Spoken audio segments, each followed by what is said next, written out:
മറ്റേ കിണർ താഴ്ത്തി വെള്ളം കണ്ടില്ലേ? നമ്മുടെ കിണർ വെള്ളം അടിപൊളിയായിട്ടുണ്ട്. ഇതൊരു അത്ഭുത കിണറാണ് കേട്ടോ. നമസ്കാരം, ഞാൻ ബിബിൻ വലരിയിൽ രണ്ട് കൈക്കാരനാണ്.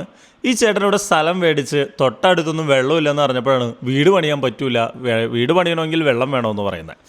അങ്ങനെ കിണറിന് സ്ഥാനം കാണാൻ യൂട്യൂബിൽ തപ്പി കണ്ടുപിടിച്ചിട്ടാണ് എന്നെ വിളിച്ചത്. ഞാനവിടെ വെള്ളം കിട്ടുമെന്ന് പറഞ്ഞിട്ട് ചേട്ടനൊരു ടെൻഷനായിരുന്നു കിണർ താഴ്ത്താൻ. പക്ഷേ ഇപ്പോൾ ചേട്ടൻ അവിടെ വീടും പണിതു, ചേട്ടൻ ആൾ ഹാപ്പിയാണ്. നമുക്ക് ആ കിണറിൻ്റെ വിശേഷങ്ങളൊക്കെ ഞാൻ 3-4 ആൾക്കാർ ഇപ്പോൾ ഇവനെ വരെ കൊടുത്തത് അതുകൊണ്ടല്ലേ. ഞാൻ അവിടെ എൻ്റെ കസിൻസിനും കൊടുത്തത് അങ്ങനെയല്ലേ. 5 റിങ് ഇറക്കിയിട്ടുണ്ട്, 4 റിങ് ഓൾറെഡി ഇപ്പോൾ വെള്ളമുണ്ട്. അതല്ലേ, അപ്പോൾ വേനൽക്കാലത്തിന് പറ്റൂല, ഇത്ര വേനൽക്കാലത്തുണ്ടെങ്കിൽ പറ്റൂല. ഇപ്പുറത്തും ഒക്കെ ഷോക.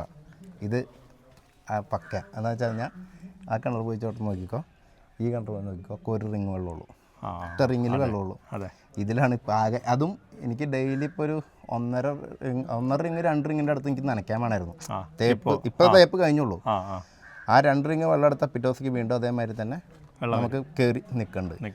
അപ്പോൾ അത് നമ്മൾ കടാശി ഞാൻ പേടിച്ചത് തേപ്പിന് മാത്രമാണ്. പക്ഷെ എന്നെ അവിടെയും തുണച്ചിട്ടുണ്ട്. ആ കാര്യത്തിൽ ഞാൻ 100% സാറ്റിസ്ഫൈഡ് ആണ്. അതാണ് ഞാൻ ചേട്ടൻ്റെ പേര് എപ്പോൾ എവിടെ പറഞ്ഞാലും ഞാൻ സജഷൻ ചെയ്യണം. അതാണ് ഞാൻ അങ്ങനെ ആ രീതിയിലേക്ക് മുന്നോട്ട് കൊണ്ടുവരുന്നത്.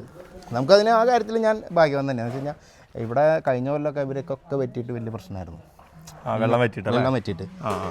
നമ്മൾ വെള്ളം കണ്ടു കഴിഞ്ഞിട്ട് ഞാൻ പിന്നെ ഒരു 4 കോല് നമ്മൾ 5 റിങ് ഇറക്കി. ഇതിൽ 5 റിങ് ഇറക്കി കഴിഞ്ഞപ്പോൾ നമുക്ക് നല്ല രീതിയിൽ വെള്ളം ഓക്കെ ഉണ്ട്. ഇതുവരെ ഇപ്പോൾ ഇത്ര ഉപയോഗിച്ചിട്ട് യാതൊരു പ്രശ്നങ്ങളും ഇതുവരെ ഇല്ല.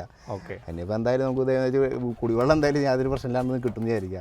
കഴിഞ്ഞ പോലെ ഇപ്പോൾ നമുക്കില്ലാണ്ട് നമ്മൾ അവർക്ക് വരെ അടിച്ചു കൊടുത്തത്. ഇവൻ വാടക വെച്ചത് നമ്മൾ നമ്മുടെ ഇത് കൊടുത്തിട്ട് ചേട്ടൻ്റെ പറമ്പിൽ എന്ന് സാധനം കാണാൻ വന്നല്ലേ? ആളുടെ തന്നെ. അപ്പോൾ എന്നോട് ഇങ്ങനെ ചോദിച്ചു പോവാൻ. അപ്പോൾ ഞാൻ പറഞ്ഞു നമ്മുടെ കൂട്ടുകാരനാണ്, ഇത് കൊടുക്കാം.